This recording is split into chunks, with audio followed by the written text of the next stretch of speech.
Boa noite, estamos em direto no auditório do Museu do Futebol Clube do Porto. O Futebol do Porto que está a comemorar 121 anos de existência e este museu, precisamente, um ano desde que foi inaugurado e, ao que parece, a superar as expectativas.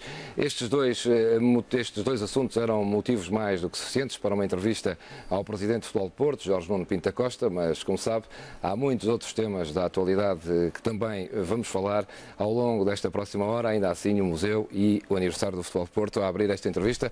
Presidente, parabéns, em primeiro lugar, presídio aos destinos. Ainda faltam 3 horas e meia, porque o aniversário é amanhã, 28 de setembro. Rigorosamente. Rigorosamente, para sermos mais precisos. Mas como amanhã ainda vamos repetir esta entrevista, portanto... Então estamos a falar na véspera e no dia. Ótimo. Exatamente. Naturalmente que este museu superou as expectativas mais otimistas. Quando isto era um sonho antigo que eu tinha, e quando às vezes na intimidade eu revelava alguns colaboradores mais próximos achavam que era impossível aquilo que eu idealizava. Visitamos muitos museus, lembro-me que a última vez, o último que eu visitei foi o de Barcelona, que era considerado top. E à saída eu disse para a minha mulher que me acompanhava na visita, eu disse, para fazer isto eu não faço nada. E então começamos a idealizar, eu tinha uma ideia, o Antero tinha outra, o Antero apaixonou-se pelo projeto ainda antes dele ser iniciado e em conjunto idealizamos o que desejávamos. Arranjamos depois um arquiteto catalão que concretizou os nossos sonhos e acho que aquilo que toda a gente vê e que toda a gente sai daqui realmente extasiada e estupefacta, excedeu, como disse, os nossos objetivos. E basta dizer-lhe que o museu foi inaugurado a 28 de setembro, mas abriu as portas ao público em 26 de outubro. Portanto, 11 meses. Em 11 meses. Quantas e em 11 pessoas? Meses não é visitantes, porque visitantes foram mais, mas bilhetes vendidos já ultrapassam os 120 mil em 11 meses, o que eu acho que é notável. E quando digo vendidos e não visitantes, porque há muitas delegações e de escolas e de estrangeiros que obviamente são convidados e não contam nesses números, contam no de visitantes, mas o número em 11 meses de pessoas que entraram pagando o seu bilhete ultrapassa os 120 mil, o que, como eu disse, excede as nossas mais otimistas expectativas. Presidente, alguém que tenha visitado mais um museu que o senhor continua a vir aqui quase todos os dias? Quase todos os dias não digo, mas naturalmente quando há delegações, como ainda esta semana houve, de uma universidade estrangeira. Gosta de vir mostrar o museu? Gosto por uma questão de atenção e as pessoas apreciam.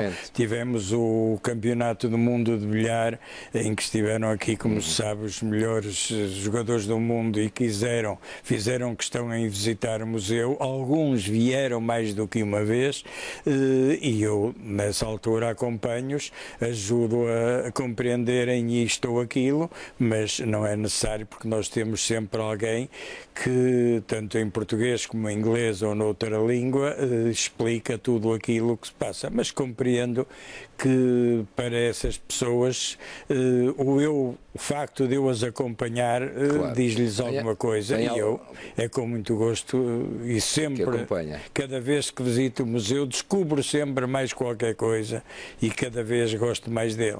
Tem alguma história curiosa ao longo deste ano aqui no museu que eu tenha surpreendido? Não, a mim, a princípio, surpreendia-me o entusiasmo das pessoas, mas entretanto habituei-me. Agora, quando tive, por exemplo, no Campeonato do Mundo, pessoas de Barcelona, que é considerado um grande museu, dizerem que realmente o Museu de Barcelona não tem nada a ver com este, eu isso fico satisfeito e orgulhoso, sobretudo vindo de pessoas que eu sei que estão a falar calhar não por ser agradáveis, mas Claro. porque é o que sentem. Histórias agradáveis, tenho tido. Alguma curiosa?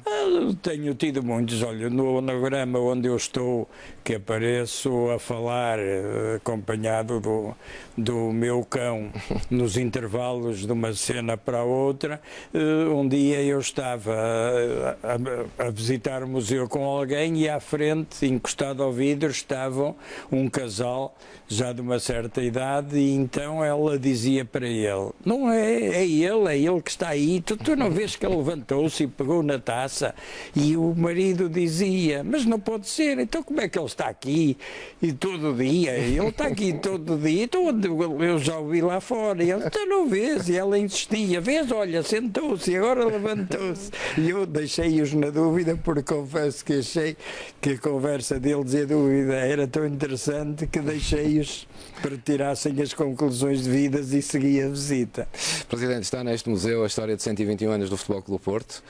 Hoje o museu é uma marca do clube, tal qual o futebol e o Dragon Force. Com que objetivos, Presidente? Eu acho que isto fazia parte, primeiro, de mostrar aos sócios e aos adeptos do Futebol Clube do Porto, em primeiro lugar, o que é o Futebol Clube do Porto, porque, naturalmente, se não fosse este museu e aquilo que está nele exposto, explicado e que pode ser vivido ali como se fosse o momento, não há ninguém do tempo da fundação do clube, nem há ninguém que se lembre do clube há 70, 80 anos, mesmo os que têm de sócios 75 anos eram crianças, portanto não têm esse conhecimento. E hoje sai-se daqui, desde a verificação de que o clube foi fundado em 28 de setembro de 1893, inequivocamente, porque está um facsímile do Jornal de Notícias que está na biblioteca,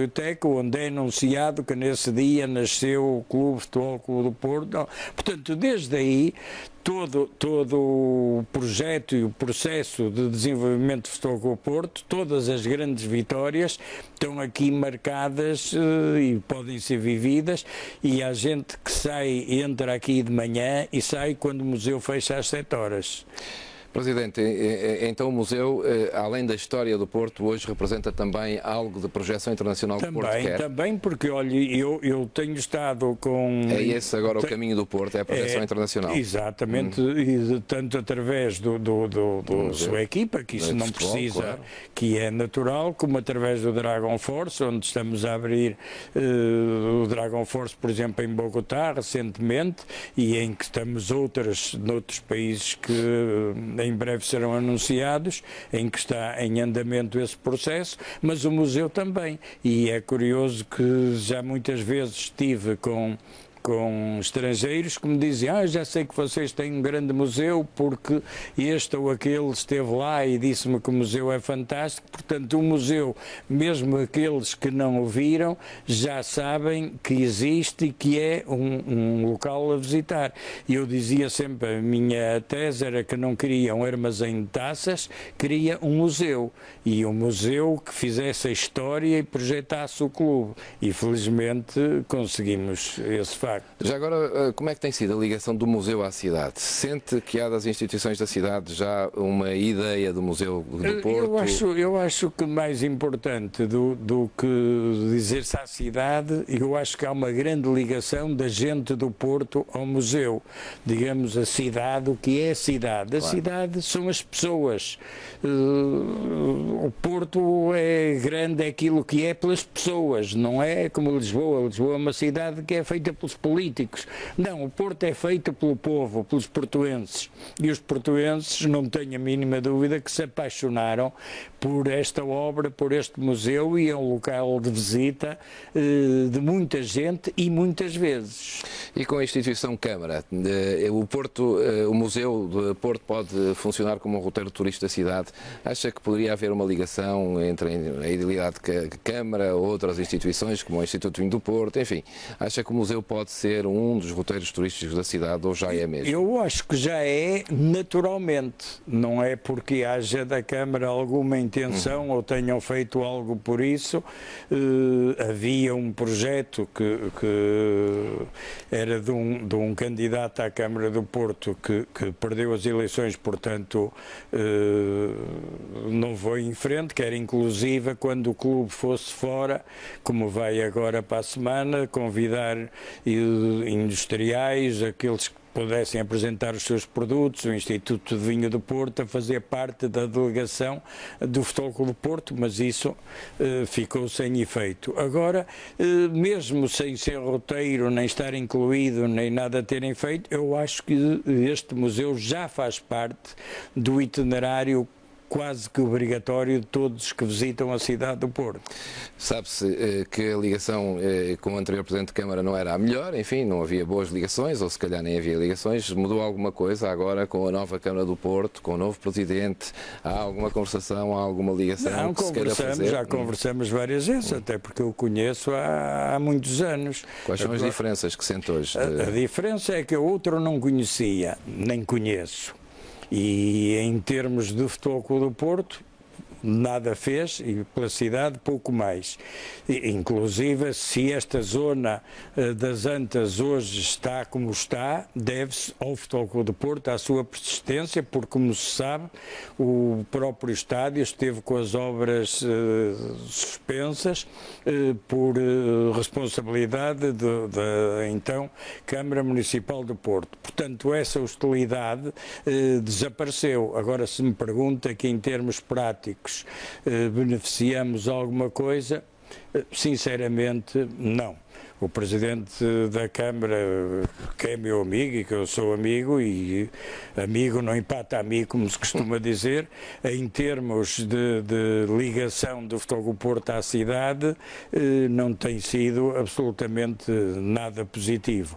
Nada, e eu acho que até para a própria cidade, quando um Presidente da Câmara escrevia, era articulista e fazia parte do Conselho do Jornal de Notícias, que é o jornal da cidade, deixa de escrever no Notícias por causa do seu cargo e depois vai escrever para o Correio da Manhã, que é um jornal que todos nós sabemos e que eu não classifico, porque não quero dizer o que disse o engenheiro Sócrates sobre o jornal, se não posso ser acusado de plágio, mas passou a ser articulista, e a grande entrevista que deu depois do Presidente da Câmara foi exatamente ao Correio da Manhã. São coisas que realmente eu não compreendo, nem tenho que compreender, se calhar, mas que me custam estar a ver, como me custou estar a ler, porque mostraram, que eu não leio esse jornal, mas mostraram-me um extrato dessa entrevista que ele deu a esse tal jornal, que o Sócrates parece que não gosta muito, dizer que a partir do momento em que assumiu a presidência da Câmara do Porto deixou de ser portista, passou a ser portuense. Quer dizer, eu não compreendo isto, fico triste, como amigo fico desiludido, mas o Futebol Clube do Porto já viveu e bem com a hostilidade de um Presidente da Câmara. Se viver agora com a indiferença do novo, não é por isso que vem mal ao mundo. Acha que essa hostilidade vem apenas da parte da Câmara? Acha que também tem faltado diálogo deste lado para aquele lado? Não. Não, deste lado para aquele lado não tem faltado. Nós tivemos uma reunião, nós convidamos a Câmara do Porto a vir aqui visitar o museu, e veio. Inclusive há conversações através do Dr. Fernando Gomes para a piscina aquela piscina municipal poder passar para o Futebol do Porto, porque é do interesse comum, porque aquilo é um elefante branco que a Câmara tem, e o Futebol do Porto pode viabilizar aquilo se encontrarmos uma solução que não passemos o elefante branco para este lado, não é? Portanto, falta diálogo não há. Agora, quando vemos uma declaração a dizer de que por facto de ser presidente deixa de ser portista, quando vemos um indivíduo que deixa de escrever no JN porque é presidente da Câmara e passa a escrever num jornal de Lisboa, E que acha que isso acontece, Presidente? Não sei, eu não estou na cabeça das pessoas, não sei os objetivos das pessoas, portanto eu sei porque faço as coisas, porque digo as coisas, porque os outros as fazem, com que objetivos.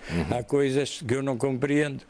Mas há muita coisa, então, na política, eu não compreendo muita coisa. Olha, não compreendo que, estando o Presidente da Câmara tendo sustentabilidade, como agora é chique dizer, para poder presidir à custa do PS, ou mais propriamente à custa de um militante do PS, que é o Dr. Manuel Pizarro, deu uma entrevista a fazer a apologia para primeiro-ministro do Rui Rio, que é precisamente do partido contrário ao que o sustenta na Câmara. Quer dizer, isto é, como se costuma dizer, areia demais para a minha caminhonete, portanto nem gosto de discutir isso. Agora, e nem percebo, e como não percebo, registro só e faço os meus juízos e nem os gosto de tornar públicos, na medida em que, como eles é que sabem o que querem e os objetivos que têm, eu não vou meter nisso. Ficou melindrado por não ter sido homenageado pela Câmara ou ter recebido recentemente a medalha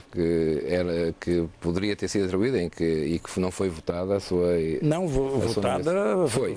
Não fiquei nada melindrado porque, sabe, eu quando li a notícia, isto é uma história engraçada, eu estava em casa e em casa recebo o JN e o Jogo, são os jornais que eu leio.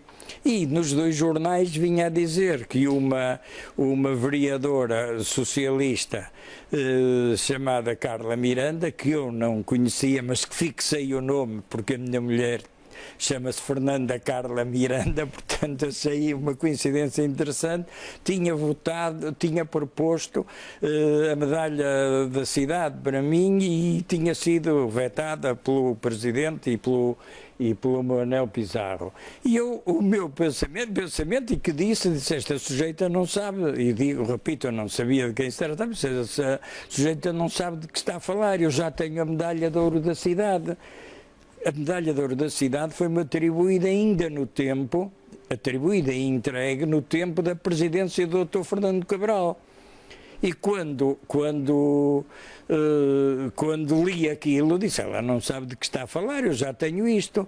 E depois, só quando isto, já que me falou nisso, vou-lhe contar, porque ninguém pediu confidencialidade, e eu até já falei nisso com a pessoa diante do Francisco Assis, que é um socialista e um portista que eu muito admiro, e então eu recebi uma chamada às 10h15 da manhã, estava no meu gabinete já a trabalhar e recebi uma chamada e a minha secretária disse-me, olha, está ao telefone a secretária do seu vereador Manuel Pizarro quer falar consigo. E eu disse, comigo? E a propósito de quê? Nunca pensando que era para me explicar que a medalha que eu já tinha, E então ele disse-me, olha, não sei se estou-lhe a falar por causa das notícias dos jornais. E eu disse, mas está a falar para os jornais, não perca tempo comigo, que eu não ligo ao que os jornais dizem. E ele disse, olha, eu li o Jogo e o JN e agora tenho os outros aqui, mas nem os abri, que estava no meu gabinete. E ele disse, na bola, na página não sei quantos, 24, não sei quantos, veio uma notícia que não é falsa, que é mentira. E eu disse, bem, isso está admirado, irmã, mas deixa-me ver o que é. E abri lá na página, se não estou em erro, era a 24, e em título grande dizia, é no Futebol Clube do Porto. Eu disse, olha, por acaso, e normalmente até é verdade a notícia, verdadeira a notícia que está aí, com a Par veio mesmo para o Porto. Não, é uma que está ao lado do PC, e eu disse, poxa, mas PC não é comigo, parece que já foi, é consigo, não é comigo. E ele disse, não, mas é que isso é falso. Eu disse, mas falso o quê? Eu não sei de que está a falar. E ele disse, essa notícia é falsa. Eu disse, olha, mas como a notícia é pequena, deixe-me lê-la. E então dizia, a vereadora socialista Carla Miranda, da reunião da Câmara. E eu disse, olha, primeira parte, para ver se é verdade. Existe uma sujeita chamada Carla Miranda e é vereadora do PS? E ele disse, existe. Pronto, então olha, esta pelo menos já não é toda falsa. E continuei a ler. E dizia, propôs a medalha de não sei quê, não sei o que mais e tal. E eu disse, isto é verdade? E ele disse, é. Eu disse, oh diabo, 2/3 das notícias já são verdade. E depois diz que foi vetada pelo Presidente da Câmara e pelo vereador Manuel Pizarro. Isto é verdade? Ele disse, não, não foi vetada. E eu disse, mas desculpe lá uma coisa. Então, foi proposta por ela e não foi concedida. Foi ela que retirou a proposta, foi ela que votou contra. Se não foi vetada, não foi aceito, foi rejeitada, é uma questão de terminologia. Mas é verdade que ela propôs, mas não sei, e depois deu-me uma explicação que eu achei, até me ri e disse, oh doutor, vocês não têm é com que se entreter. E então deu uma explicação, sabe que este ano recebe o Rio e para o ano recebe o senhor. E eu disse, vocês ainda não entregaram as deste ano e já estão a atribuir às do ano que vem? Eu disse, oh, olha que eu tenho os Dragões de Ouro em outubro e ainda não decidi nenhum. Agora, vocês já sabem a quem vou entregar para o ano. Oh, doutor, não brinque comigo. E eu levei isso como um fé de Iber.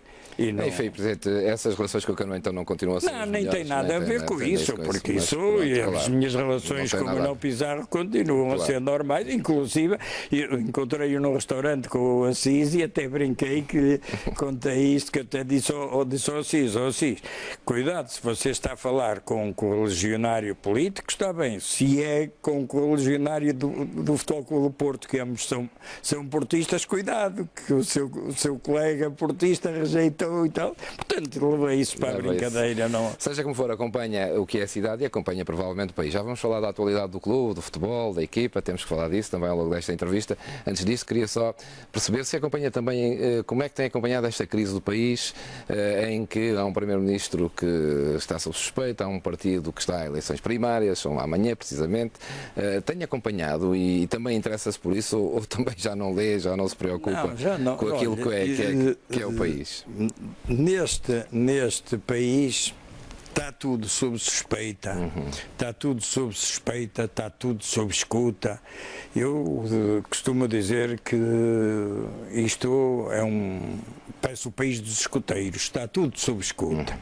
E, portanto, eu não ligo a isso. Não ligo a isso, sobretudo quando vou em certos jornais, nem leio o título e nem quero saber lá das suspeitas, nem não suspeitas, porque... Mas acompanha a atualidade e preocupa. A atualidade, naturalmente, que me preocupa, como preocupa toda a gente. Ver o país no estado em que está, naturalmente que me preocupa e neste momento mais me preocupa quando sabemos que há um governo que está na situação em que está, em que a alternativa seria o PS, e vemos um PS dividido numa campanha eleitoral para umas eleições que são amanhã. Acompanhou os debates? Acompanhei os debates e a conclusão a que eu cheguei é que de positivo e de interesse para o país e de interesse para o cidadão vulgar, nada foi dito que tivesse o mínimo interesse.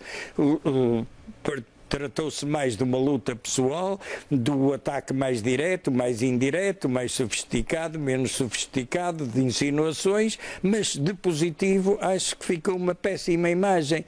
E agora, quando o governo é o que é, quando a nossa esperança está dividida desta maneira, eu temo muito que realmente não tenhamos solução e penso que se de facto estiverem divididos ou surge uma terceira figura que num congresso possa albergar e agregar toda a gente do PS, ou se não... Vê alguma figura no PS? Naturalmente que o PS tem muitos, há uma que eu não queria lá ver de maneira nenhuma, que tinha toda a capacidade, que era o Dr. Fernando Gomes. Esse não quero e nem pode, que tem um compromisso comigo, portanto, mas o Dr. João Soares, tanta gente que pode sair no meio desta divisão e agregar todas as partes, é que não há nem de um lado nem de outro, o PS pode dispensar a maior parte das pessoas. Agora, com a situação como está, eu acho que é muito difícil realmente haver união. Agora, o que é necessário para bem do país é que haja uma solução para o país. E essa alternância, se uma das possibilidades de alternância estiver dividida, então é que não há alternância nenhuma. Nem solução. Nem solução. Então volta à Troika e põe lá por sorteio, põe lá um primeiro-ministro por sorteio, um ministro das Finanças por sorteio, que assim até pode calhar a gente simpática, e pronto, e a Troika que manda, como tem mandado. Já agora, uma das atualidades também, e uma das preocupações depois, foi a crise no BES. Atravessou o verão todo. O Porto tem alguma ligação ao BES? Teve alguma ligação ao BES? Sente-se afetado com esta crise que também assolou o BES? Até porque o BES apoiava muito o futebol, e os clubes, e a seleção, e a federação. O BES apoiava muito o Benfica e o Sporting, e fazia negócios normais e correntes com o Futebol Clube do Porto. E ainda ontem pude verificar, porque cordialmente, com muita gente me cumprimentou, estive com o Dr. José Maria Rechiardi, que entrava para um banco, para um camarote que dizia BESI. Eu disse-lhe, o BESI tem um banco em Alvalade e não tem. Não, temos aqui há 15 anos e continua. E eu disse, e continua, isso é uma discriminação, quer dizer, isso é, então o BESI só tem camarote aqui e tal. Portanto, esse género de coisas e de favores nunca tivemos. Agora, tivemos sempre uma boa relação e um bom entendimento com o Banco Espírito Santo, com o mau. O mau não, o que existia. O que existia. Que agora nenhum é bom, nem nenhum é mau, é como a melhorar. Portanto, nos negócios que tivemos, o BES, o falecido, foi sempre impecável connosco. E o BES, também dito por responsáveis dele, o Futebol Clube do Porto, com eles, foi sempre um cliente exemplar, de não se atrasar um dia em qualquer operação. Passamos para o Banco Novo, parece que já está para cair de velho, mas ainda é Banco Novo, e no Banco Novo mantemos a mesma colaboração e não temos a mínima razão de queixa do relacionamento. Está a ser cumprido de parte a parte tudo o que foi estabelecido. Então, com o clube, as coisas mantêm-se. Se me pergunta se eu pessoalmente tenho razões de queixa do BES, eu do BES não tenho. Agora, o que lhe digo, que fui prejudicado com a falência do BES, fui. Não em números astronómicos, mas para mim em números significativos, porque eu nunca tive ações do BES, e desde o tempo em que fui empregado bancário no Banco Português do Atlântico, que negociava na Bolsa, nunca tive uma ação do BES. Tive ações do Banco da Agricultura, do Crédito Predial, dos Cimentos Tejos, do BPM, tudo do Borges Irmão, tudo bancos que já não existem, e atualmente tinha do BPI e do Banif, até do Banif tenho, e as pessoas diziam que o Banif era mau, era perigoso, e olha, e outro que não era perigoso é que foi pelo lá dentro. E nunca tive em 50 anos que jogava na Bolsa, que joguei na Bolsa, nunca tive uma ação do BES. Não diga que foi comprar agora. Quando vi as ações a descer, e eu vi, não é contaram-me, ouvi o primeiro-ministro a dizer que o Banco BES, que era um banco seguro, que tinha uma almofada para pagar o dobro das dívidas que tinha, quando ouvi o Presidente da República, mais palavra, menos palavra, a dizer o mesmo, e eu, que confiava no que eles diziam, pela primeira vez, e como muita gente, fui comprar ações do BES. Afinal, a tal almofada... Sentiu-se enganado? Eu senti-me vigarizado. Não foi enganado, porque foram ao bolso. Agora, se a pessoa diz assim, E eu ouço o primeiro. Dizem que o BES está seguro. Quem foi? Olha, foi o vizinho do lado. Eu penso, o vizinho do lado está a dizer isso, deve ter ações para vender. Agora, quando eu ouço, não é conta-me, o primeiro-ministro a dizer isto e o Presidente da República a reafirmar o mesmo, eu, como muita gente, no seu pleno direito, investiu as suas poupanças em ações do BES.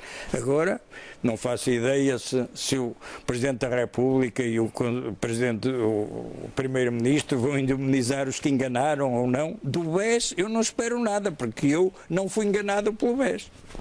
Fica esclarecido, olhando a estas crises no país, à crise no BES, àquilo que se passa no país, acha que os clubes ainda assim são aqueles que vão projetando de alguma coisa positiva do país no estrangeiro? Olha, eu acho que quando vou ao estrangeiro, e muita gente me conta, que se fala, a referência é o vinho do Porto, e as marcas, as grandes marcas desapareceram, porque o BES era uma grande marca, desapareceu, a PT era uma grande marca, ainda é, mas já é... Perdeu o valor?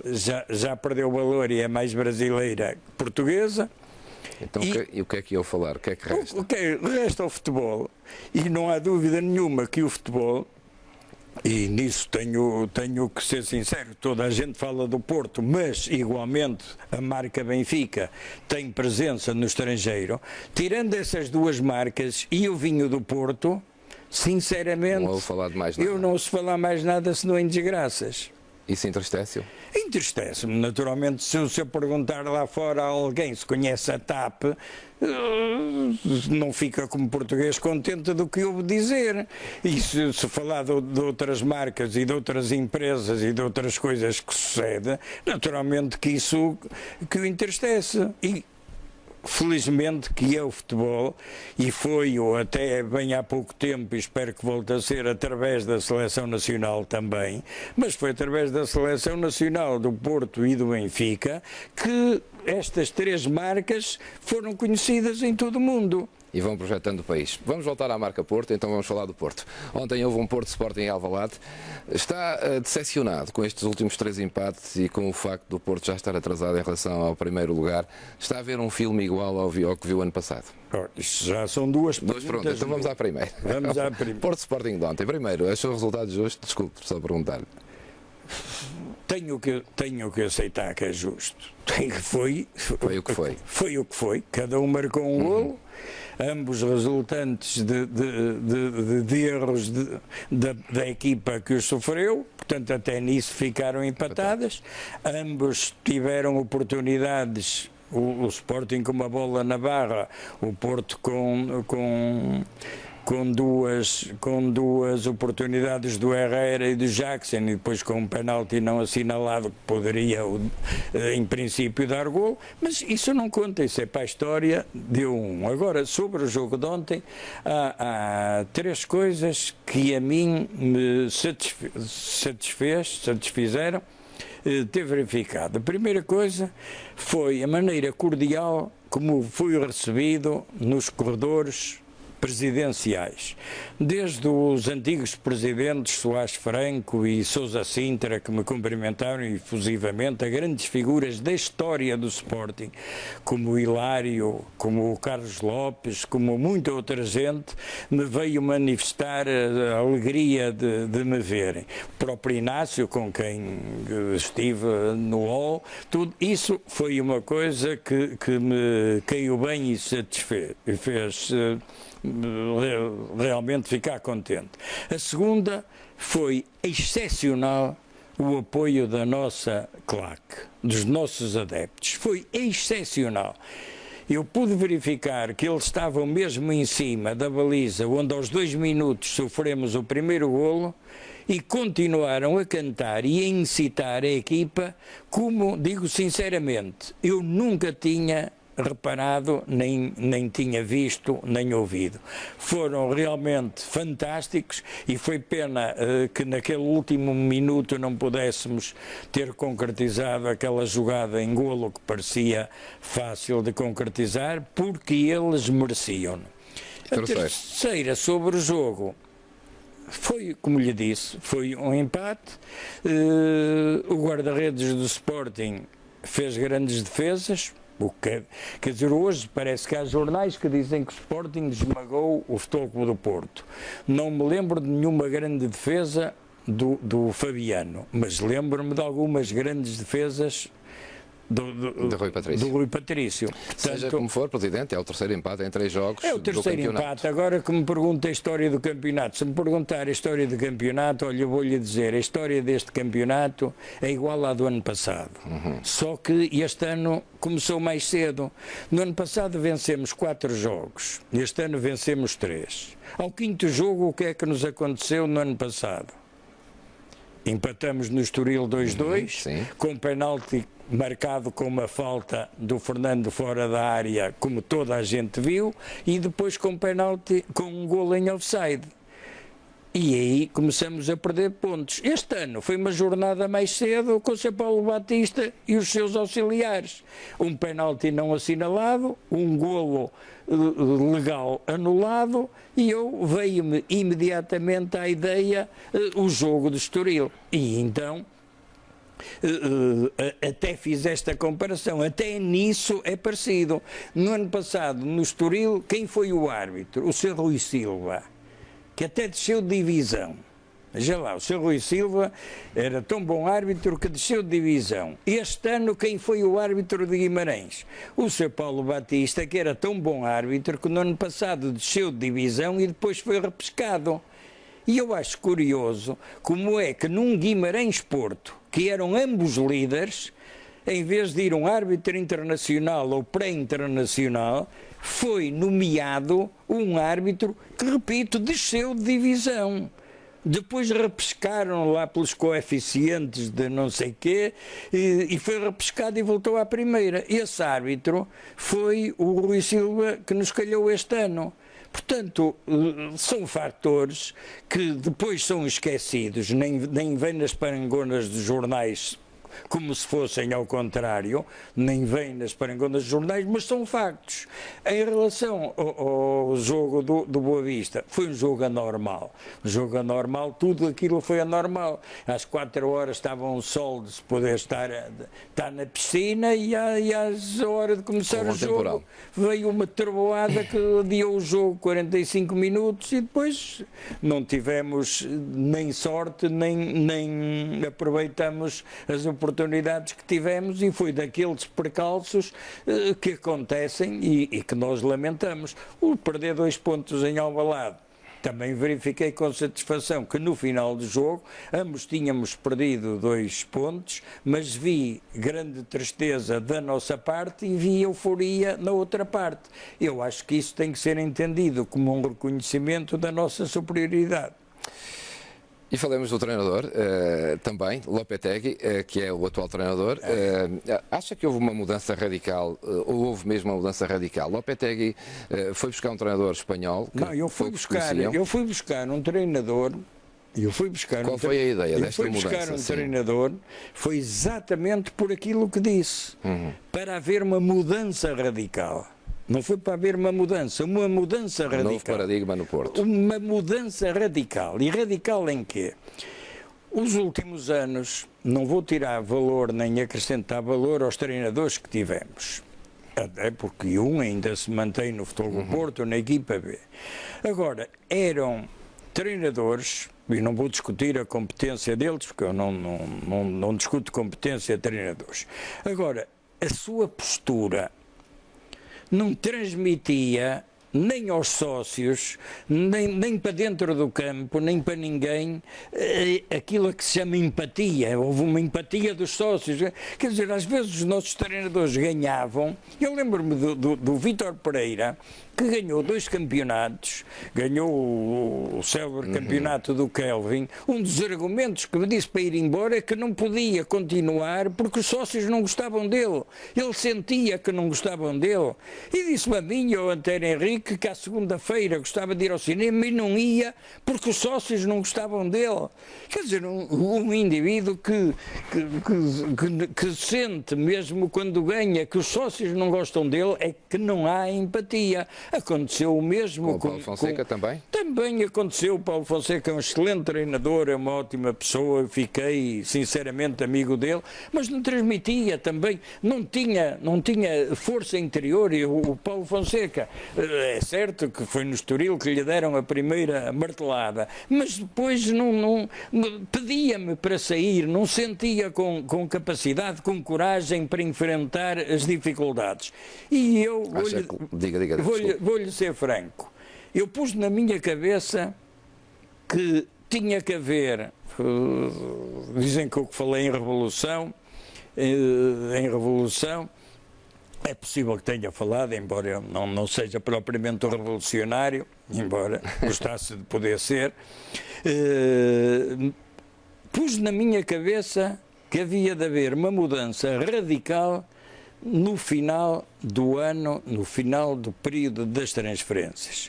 Porque nós fomos jogar à Madeira e, curiosamente, as transferências acabavam no dia a seguir ao nosso jogo na Madeira e, curiosamente, 2 jogadores que queriam sair e acabaram por sair depois, lesionaram-se e não foram jogar.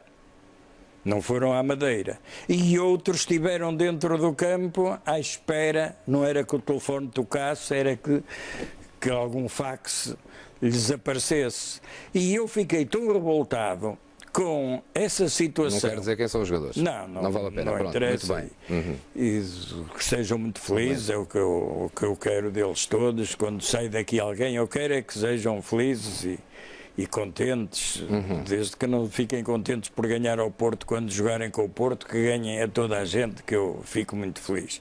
Agora, eu nessa altura apercebi-me da passividade, de deixar andar, de ser natural. O jogador começava a época, estava a pensar em dezembro quais eram as possibilidades, depois estava a pensar, depois estava aqui, não era com a cabeça, nem com o coração, era com as botas, porque o coração estava no Deutsche Bank e a cabeça estava no empresário e eu disse, não. Com o tempo eu vou arranjar um treinador que mude esta mentalidade. E isso é o treinador que tem que o fazer. Primeiro, o treinador que incuta entusiasmo à equipa. Que a equipa acredite, que a equipa siga. Não é que o treinador infalível, que isso não existe. Claro. Não existe em sítio nenhum, nada, nem impressão nenhuma, não existe ninguém infalível. E por isso estudei muitos perfis e pedi muitas opiniões e tive muitas opções e ouvi muita gente sobre o Lopetegui, sobre o que era, sobre como dirigia a equipa, sobre a comandava, sobre a disciplina e cheguei à conclusão que era o treinador para a tal revolução e mudança de mentalidade que eu queria. Esse primeiro ponto. Segundo ponto, quem não estivesse aqui com a cabeça, quem não estivesse aqui para dar tudo pelo Futebol Clube do Porto, estivesse a pensar que não se podia magoar porque amanhã pode tocar o telefone para ir para acolá, não servia para mim. E então, aqueles jogadores que eu entendi, não lhes tiro capacidade, nem valor, claro, nem ponho em causa a honestidade. Agora, que não tinham mentalmente a força e o querer estar no Futebol Clube do Porto, e eu entendi que era preferível deixá-los sair, alguns em bons negócios, outros sem ser bons negócios, outros até de borla, para criar o grupo com a mística e o entusiasmo que hoje se sente. E hoje, goste-se ou não do treinador, sente-se que o treinador dá alma à equipa, sente-se que os adeptos se identificam com este tipo de treinador e sente-se que a equipa está só a pensar no Futebol Clube do Porto, no seu presente e em querer vencer. Mas ao Presidente dá a sensação também que entregou a este treinador, enfim, limites que os outros não tiveram. Não estou a dizer limites, poderes que os outros não tiveram. Ou seja, o treinador é que escolhe os jogadores. Não é. Mudou isso no Futebol Clube do Porto também? Não mudou e naturalmente...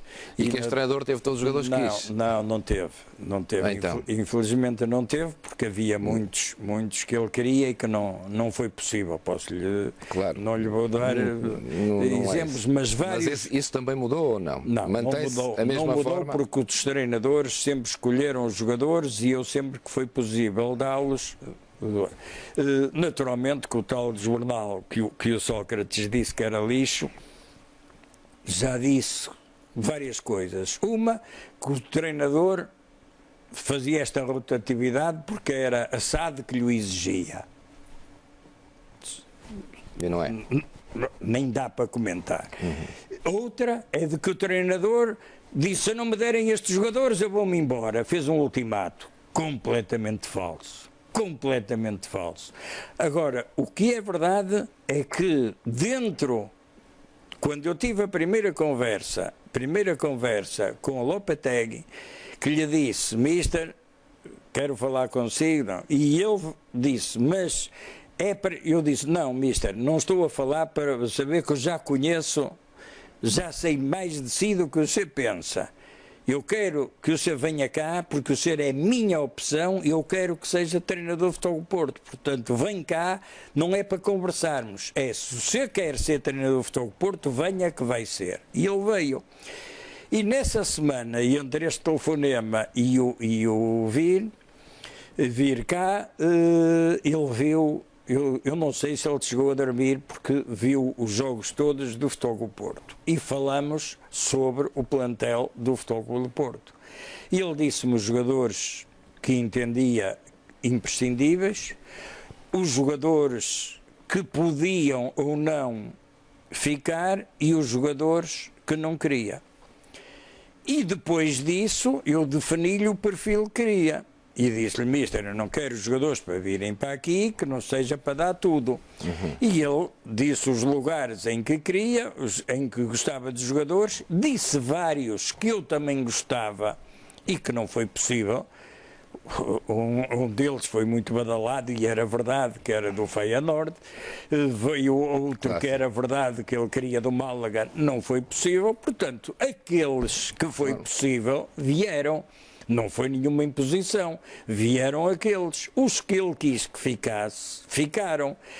Houve até um episódio curioso que é assim: quando ele me deu a lista dos que queria que ficassem, constava lá o Varela. E disse-me assim: olha, o Varela no ano passado já tinha visto jogos todos, fez 4 bons jogos. Mas eu acho que o Varela, motivado, se estiver aqui de alma e coração, não faz 4 jogos, tem que fazer 30 jogos a este nível. Eu disse: também é a minha opinião. Pronto, o Varela fica. Curiosamente, estava ele a passava os dias no Olival, a ver filmes, a ver jogadores e a falar com este, e encontrou o Varela, que estava a treinar com o Quaresma e o Josué à espera de que saísse a convocatória para o Mundial e, portanto, andavam-se lá a treinar. E ele encontrou o Varela e disse-lhe: ó Varela, já vi no ano passado, a tua época foi muito boa, 4 jogos, mas o resto não, tu para o ano tens que jogar a esse nível, tal que eu conto contigo. E a resposta do Varela para ele foi: ó mister, mas eu não quero ficar, eu quero ir ganhar dinheiro. E o treinador perguntou: mas tu aqui jogas de graça? Ele disse: não, quero ir ganhar mais dinheiro. E eu disse: então não estás com a cabeça aqui? Não, mister, eu quero ir embora. E o treinador, nesse mesmo dia, telefonou-me e disse: presidente, pode arriscar da nossa lista o Varela, porque jogadores que estão com este espírito eu não quero de maneira nenhuma, por melhores que sejam, e eu acho que o Varela ia ser muito importante e ser um bom jogador. Ainda é feita dentro desse espírito, entre si, o treinador e o diretor de futebol. O treinador. Agora, quando o treinador me diz que a reação do jogador é dizer que não quer ficar, e o treinador faria o mesmo, nunca iria pôr a jogar um jogador. Naturalmente, o treinador... Mas, presidente, deixe-me só interrompê-lo e perguntar-lhe isto. Acha que é possível ter jogadores com o coração, com a cabeça no clube, sendo jogadores emprestados? O Porto também mudou um bocadinho essa filosofia. Acho que é possível. Acho que é possível. Tenho aqui alguns jogadores que são emprestados, outros são de fundos. Tenho 2 jogadores. Mas acha que é possível tirar rendimento também desses jogadores e mantê-los ligados ao clube? Eu acho que temos tirado, não é que claro. É possível. Temos o caso do Oliver, que foi emprestado um ano, e temos o Telho, que foi emprestado 2 com direito de opção. Todos os outros jogadores são do Futebol Clube do Porto. E eu sinto, e toda a gente que vê, sente que os jogadores, sejam eles quais forem, que estão a 100% e que se não ganham não é por não querer ou por não darem tudo. Os jogadores têm sido, em termos de dedicação e de trabalho... Sente uma nova mentalidade no clube. Totalmente. No futebol, completamente diferente completamente diferente. Já agora esclareça-me, há um caso Quaresma no Porto. Parece ter havido, pelo menos tem-se falado disso. Não, há um... Não acha que tenha havido, o treinador não se tem libertado desse caso Quaresma? Houve um caso Quaresma nos jornais, porque os jornais estão sempre à espera. Eu costumo dizer, se eu um dia morro, eu não sei de que é que eles vão escrever. Ou põe a secção de necrologia sempre a dizer, há um ano morreu este, o Pinto Costa morreu há um ano e um dia, faz hoje 2 dias e 1 ano que morreu, então, porque eles não sabem escrever de mais nada. E andam à procura de casos no Futebol Clube do Porto. E o facto do Quaresma ter sido substituído, ou ter entrado no final, ou ter entrado, isso não é caso nenhum. Porque então são casos, ontem no banco ficaram 3 grandes jogadores e ficaram de fora até da convocatória jogadores como o Quintero. Então também são casos. A ideia e teve a ver com um jogo em que o Quaresma amoou por não entrar, no caso do Lille, neste caso. Não amoou, que entrou. Claro, mas agora não houve nenhum problema. E a prova que nunca houve caso é que a seguir jogou e a seguir voltou a não jogar porque o treinador entende e muito bem, e ontem jogou, porque o treinador entendeu que ele devia jogar. Agora, se é caso um jogador não jogar, então no Futebol Clube do Porto há 14 casos todos os domingos, porque há 14 que não jogam. Agora, eu compreendo que o Quaresma é bom para as televisões, aqueles indivíduos daqueles programas de televisão que se tivessem vergonha e se vissem no ecrã iam, mas é para casa e que não percebem nada de futebol, é evidente que é que vão falar, é dos casos Quaresma e de não sei o quê. Olha, podiam falar do Luís Aguiar. Porquê é que não falam de Luís Aguiar? Outro dia li um comunicado do Godinho Lopes que dizia que os jogadores foram todos pensados e tal, foram todos utilizados, exceto um que foi mandado embora para não ferir suscetibilidades com a equipa, com os médicos. E aquilo intrigou-me. E perguntei ao indivíduo, mas quem é o jogador? Foi o Luís Aguiar. Eu disse, mas o Luís Aguiar foi embora, mas o Luís Aguiar era um grande jogador, esteve aqui no Porto, na altura não jogava, que era o Lúcio que jogava, era um grande jogador, mas o que é que tem?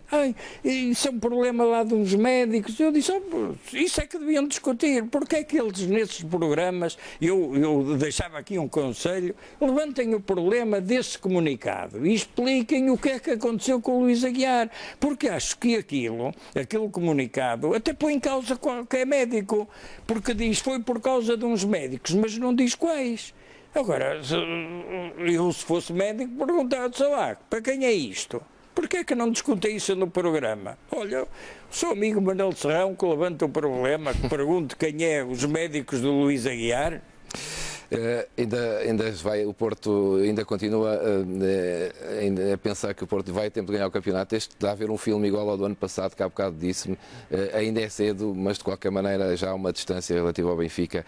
É sempre melhor estar à frente. Está preocupado com o que vai acontecer nos próximos jogos? Se está a haver um filme igual ao do ano passado, pode acabar como o ano passado. Pode acabar ou não acabar, porque há filmes que têm o mesmo início e depois final diferente. Agora, eu acho que nem o Benfica se considera campeão lá porque tem 4 ou 5 pontos de avanço, nem nenhum dos outros porque tem 4 ou 6 desiste da luta pelo título à 6ª jornada. Então o futebol tinha... Esta é uma equipa do Porto para o campeonato, mas também para conquistas europeias? Olha, eu acho engraçado uma coisa. Quando uma equipa... As equipas, deixemos de coisas, quando se formam as grandes equipas, nós temos 2 objetivos. É ganhar o campeonato e é ir o mais longe possível ou ganhar uma prova europeia. Agora é assim, uma equipa começa bem o campeonato e mal a Liga Europa ou a Champions League e diz, não, nosso objetivo é o campeonato. Se começar mal o campeonato e começar bem, não, este ano nós vamos virar, eu não embarco nisso. E costumo dizer mesmo até aos jogadores, o nosso objetivo é o próximo jogo. É o Shakhtar na terça-feira. Esse é que é o objetivo. E depois, no final, é que se vê onde é que estamos. A propósito disso, os fundos, a FIFA declarou que os fundos podem sair do futebol. Está preocupado com essa... A FIFA ainda não declarou. Não declarou, mas pelo menos vai propor acabar com os fundos no futebol. Isso afeta o Futebol Clube do Porto. Eu acho que essa política e essa vontade da FIFA, naturalmente que a FIFA levou o Campeonato do Mundo para o Qatar, não foi por lá ser fresco nem ser quente.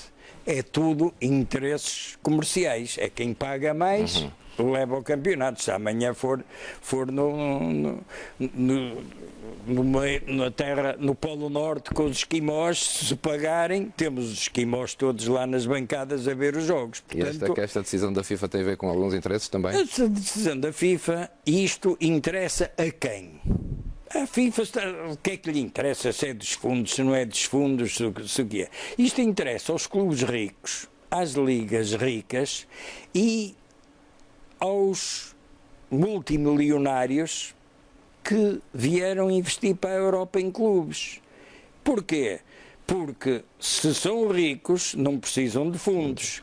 Se os clubes que precisam dos fundos amanhã caírem, aparecem os Abramovics e todos os demais que andam aí, porque o Futebol do Porto também já esteve aqui com um sujeito russo que queria comprar o Futebol do Porto e ficou à espera de melhor oportunidade porque nós resistimos. É evidente que essa decisão interessa aos ricos, aos clubes ricos, às ligas ricas e aos ricos que querem vir para o futebol. E nós, já há muito que tínhamos visto isso, nós há muito que discutíamos esse assunto, e dos primeiros problemas que eu discuti com o Dr. Fernando Gomes quando assumiu a administração da SAD, foi pô-lo ao corrente desse perigo que existia, porque sabia as movimentações que havia, e sabia... E, portanto, o Porto está a salvo disso. E sabia o que andava por cima do Futebol do Porto à espera de que o cadáver ficasse fácil de comprar. Sabemos que o Valência foi vendido a um sujeito que, através do Jorge Mendes, me apresentou também como um possível comprador do Futebol do Porto. Agora, enquanto eu estiver... ninguém vai comprar o Futebol do Porto e por isso tomamos medidas e ações que em breve vamos realizar para salvaguardar a que o Futebol do Porto seja sempre dos sócios e dos adeptos. E pode vir quem vier com mais dinheiro que tenha que não conseguirá comprar o Futebol do Porto. O Porto compra o fair play financeiro.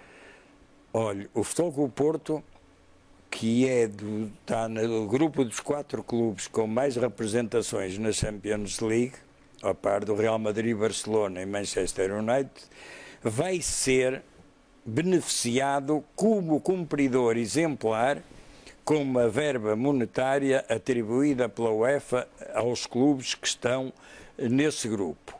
E se não cumprisse o fair play financeiro, se não o cumprisse, era público, porque a UEFA ainda esta semana publicou a lista de 6 clubes que não cumpriram e que estão sob investigação. E o nome do Futebol do Porto não está lá. Falemos da Liga e do futebol português agora um pouco também. E da Liga de Futebol, estamos a caminhar menos para o final da nossa entrevista. Como é que se percebe, como é que se entende que a Liga de Futebol chega a este ponto, em que os clubes não conseguem demitir um presidente e, enfim, qual é a responsabilidade, sobretudo, de um Futebol do Porto também nesta matéria? Aqui há tempos, Luís Filipe Vieira dizia que o Porto, Sporting e o Benfica têm que se entender. Isto passa muito pelo entendimento entre os 3 grandes para se resolver o problema do futebol. Também tem essa opinião? Duas perguntas outra vez. Sabe que a entrevista está a andar para o fim. Nós estamos a conversar, nós estamos aqui a... como se chegou a isto? É fácil. A Liga foi fundada como uma associação patronal dos clubes, formada pelos clubes para se defenderem de outros organismos, não é para se atacarem, nem para atacarem o futebol. E dentro desse espírito foram aprovados estatutos em que a Liga tinha, chamemos-lhe, uma administração ou uma direção formada por um número à volta de 10 elementos que eram dos clubes. Não era este nem aquele. Todos os clubes é que escolhiam os 10 que iam para a direção representá-los. E depois desses 10, os 10 eleitos, escolhidos, é que entre eles nomeavam o presidente. Foi isso que foi feito. O que é que aconteceu?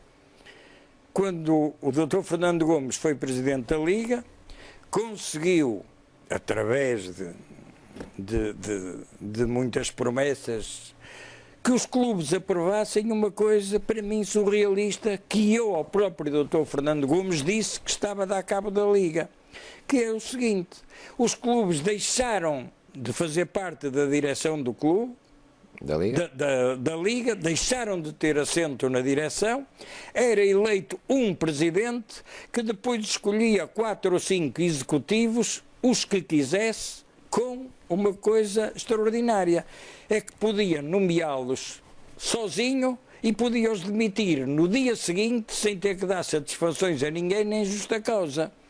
Portanto, o que aconteceu? Quando o Dr. Fernando Gomes foi presidente da Liga, as coisas funcionaram. Mas, a partir do momento em que é eleito um indivíduo... Mas os clubes votaram nisso, presidente? Votaram, mas eu lembro-lhe que votaram porque acreditaram em promessas e numa dessas votações o Dr. Fernando Gomes, quando foi contestado, disse: não, ou é sim ou eu vou-me embora. E como os clubes estavam à espera dele para trazer a abanar a árvore das patacas, não é? Votaram que sim. Compreende? Votaram que sim, mas deixou da Liga ser dos clubes. E foi para lá um indivíduo nomeado presidente, eleito presidente, com o patrocínio do Marítimo e do Gil Vicente, que foram os seus grandes apoiantes, que nunca esteve ligado ao futebol, nunca, não tinha nada a ver com o futebol. O único facto que tinha a ver com o futebol era parentescos com um dirigente de futebol, que isso não conta no currículo, e não percebia nada. E depois levou para lá quem entendeu. Isto não tem pés nem cabeça. E os clubes deixaram, inclusive, de poder ir às instalações, fazer reuniões, porque quando o pediam, chegavam lá e tinham um cadeado nas portas. Portanto, este sujeito afastou os clubes da Liga, afastou os patrocinadores, tem uma taça da Liga que não paga os prémios há não sei quanto tempo, mas foi-lhe dado poderes para que realmente ele tenha-nos de fazer o que entender. Portanto, isto também não adianta, então, a força do Porto, Benfica e do Sporting, porque não passa por 3 grandes. Não adianta a força do Benfica, Porto, dá a Benfica sensação que os clubes não mandam nada na Liga. Este sujeito também está lá, não vou estar agora a especificar, mas está lá apoiado por um desses 3, não é por nós, mas está lá apoiado por um desses 3. Agora, mesmo que haja um entendimento do Porto, Benfica e Sporting, para escolher, o Futebol Porto não alinha nisso. Então. O Futebol Porto alinha numa liga de todos. O entendimento tem que ser dos clubes todos. Os clubes todos. Benfica, se não Sporting, é o Porto, também. Benfica, Sporting, vão dizer agora o Juca Magalhães é o presidente. Não. Tem que ser um consenso. E antes de escolher um presidente, o Futebol Clube do Porto só entra no que quer que seja, com uma garantia, é que os estatutos são alterados, é novamente eleita uma direção da Liga, formada pelos clubes, pelos responsáveis dos clubes, a escolher pelos clubes. Agora, está-se a assistir a um deixar andar, a Federação se calhar não se percebe o seu comportamento, porque o Presidente da Liga é Vice-Presidente da Federação. O presidente da Liga, que todos atacam, que ninguém quer, mas que lá está, é vice-presidente da Federação. E a Federação, que eu saiba, não fez nada para o tirar de lá. Quando há mais que motivos e afirmações que davam... Agora, há uma passividade total. O governo da tutela, o governante da tutela está preocupado com outras coisas, não resolve nada, não é com ele. Portanto, o Presidente acha que só há uma solução quando os clubes todos se entenderem.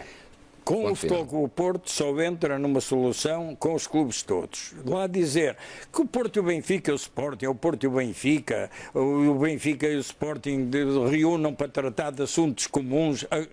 Acho muito bem, pois se for para tratar de assuntos de handebol, porque é que vai ouvir o Gil Vicente ou o Nacional que não tem handebol? Portanto, factos. Agora, para resolver o problema da Liga, o Futebol Clube do Porto é com todos. Não me interessa se o Gil Vicente foi com este e o Marítimo também. Não interessa. É todos. Querem resolver, vamos todos resolver. Fica esse apelo. Rapidamente para terminar, ficou satisfeito com a nomeação de Fernando Santos para a seleção? Fiquei muito contente. Fiquei muito contente por vários motivos. Primeiro porque sou muito amigo dele, toda a gente sabe, não é segredo. Tenho por ele uma grande admiração pessoal. É um homem íntegro, como há poucos, e sabia que esse era um sonho que ele acalentava. Curiosamente, em 2001, vi outro dia uma entrevista em que ele dizia que o sonho dele era ser selecionador. Portanto, um indivíduo que há 13 anos sonhava com um cargo e agora o consegue alcançar, está feliz, como ontem me demonstrou numa conversa amiga que tivemos em Alvalade. Fiquei muito feliz e mais. Acha que é a solução certa? Acho que neste momento é a solução certa e mais, acho que neste momento, com a seriedade e os princípios de vida que ele tem, como homem íntegro, conhecedor de futebol e inteligente, repito, e inteligente, agora acho que vai haver um projeto para a seleção. Agora, até hoje, não houve projeto, era o dia-a-dia e o Ronaldo que resolvesse. Com o Fernando Santos, eu tenho a certeza, e espero que o Ronaldo continue como está, em grande forma, porque é uma mais-valia em qualquer equipa, mas tenho a certeza de que vai haver um projeto para a Seleção Nacional. Estou a deduzir das suas palavras que não ficou surpreendido com o afastamento de Paulo Bento. Nem com o Mundial que Portugal fez? Não, a única coisa, também por três coisas, surpreendido com o Mundial que Portugal fez, com o afastamento. Nada disso me surpreendeu. O que me surpreendeu foi a renovação do contrato do Paulo Bento antes do Mundial. Portanto, não me surpreendeu o afastamento com a Albânia, surpreendeu-me a presença dele no banco com a Albânia, porque acho que ao terminar o Mundial devia ter imediatamente terminado essa era Paulo Bento. Porquê é que correu mal o Mundial? Tem uma ideia? Estava à espera de mais da seleção no Mundial? Não, estava à espera de menos. Menos? Sinceramente, estava à espera de menos. Joguei, quando empatamos com os Estados Unidos, creio que foi com o segundo jogo, eu pensei que perdíamos porque sabia como as coisas estavam. Agora, e isto não é por ideias, é por factos que não interessam, mas que me foram relatados, olha, ainda ontem, curiosamente, um jornalista que esteve presente lá me contou algumas coisas que algumas eu sabia, outras não, e a minha resposta foi, agora estamos na era Fernando Santos, não é contar histórias que se resolvem os problemas. Por falar em histórias, o ano passado disse que o grande sonho que ainda tinha para o Porto era este museu. O museu está aqui, ainda há mais algum? Se calhar há mais um ou dois além ainda de ganhar dentro. títulos, claro, tem essas soluções. Nós estamos a falar disso. Nós estamos a falar disso. Tenho dois sonhos dentro deste local onde estamos. Então. Tenho o sonho de poder concretizar uma sala 4D que será a primeira no país, que já tem local. Estamos a tratar de uma parceria e de fazer uma coisa inédita que se chamará a Gruta do Dragão, que será um grande túnel onde exporemos mais de 30 mil troféus que temos no Futebol Clube do Porto, que dava para fazer um museu como os outros têm, uma sala de taças. Se fizéssemos das taças que estão no armazém, chamar-lhe um museu era maior do que da maior parte dos clubes. Portanto, esse sonho também tenho. Chama-se a Gruta do Dragão, exporemos 30 mil taças e exporemos uma coleção de uns milhares. Isso é para breve? De relógios. Ainda está em projeto? Não. Ou é em sonho só? Está em sonho, em projeto, falta a parceria. Vamos aguardar. Tenho que terminar perguntando-lhe isto. Tem limite para a sua presença como Presidente do Futebol Porto? Não me vai levar a mal que eu lhe diga isto, mas é o senso comum de falando com adeptos. Há pessoas que em sentido pejorativo dizem o homem só sai de lá quando morrer. Há adeptos do futebol que dizem eu espero que ele só saia de lá quando morrer. Tem limite para a sua presença? Eu queria ver se depois de deixar o Futebol Clube Porto, se podia ainda viver uns 15 anos sem ser Presidente do Futebol Clube do Porto. Portanto, quando eu sentir que se está a aproximar esse limite, eu vou-me logo embora. Enquanto eu não sentir isso, me der gosto ser Presidente do Futebol Clube do Porto, tiver a colaboração daqueles que estão comigo, alguns há muitos anos, e tiver o apoio dos sócios, eu estarei até mínimo 10 anos antes de morrer. Se esse apoio se mantiver, não vai cumprir o sonho de estar 10 anos. Você não sabe o que eu conto durar. Eu já morri há 2 anos e ressuscitei, portanto eu agora tenho 2 anos. Esses 10 anos, conta viver 10 anos fora do Presidente do Porto em Portugal? É? Se calhar tem que ser. Mas acho que enfim, isso depois vai decidir. Enfim, isso... Está preocupado com a sua sucessão? Não estou nada. Nem tem sucessão. Não. O soro não tenho de dizer assim, é o meu soro, porque nas monarquias, saiu agora o rei de Espanha, foi o filho primogênito. Seja bom, seja mau, parece que até é bom, e está resolvido o problema. A mim não me preocupa no aspecto, eu tenho uma direção no Futebol Clube do Porto, e dentro dessa direção, há mais do que um elemento que se me sucedesse amanhã, eu ficava tranquilo, e com a certeza de que as coisas continuariam a rolar, pelo menos tão bem como rolam agora. Portanto, não posso estar preocupado. Se houver gente lá fora que queira, de fora desta direção e deste núcleo, que queira concorrer, tem todo o direito e depois cabe aos sócios escolher. Agora, dizer-me, eu estou preocupado, ou se me... Não, eu dentro da minha direção tenho mais do que um elemento a quem entregaria hoje, se fosse necessário, tranquilamente o meu lugar. Presidente Jorge Nuno Pinto da Costa, obrigado. Acho que falamos de quase tudo. Provavelmente haverá coisas que não, mas... Falamos quase tudo e muito tempo. E muito tempo.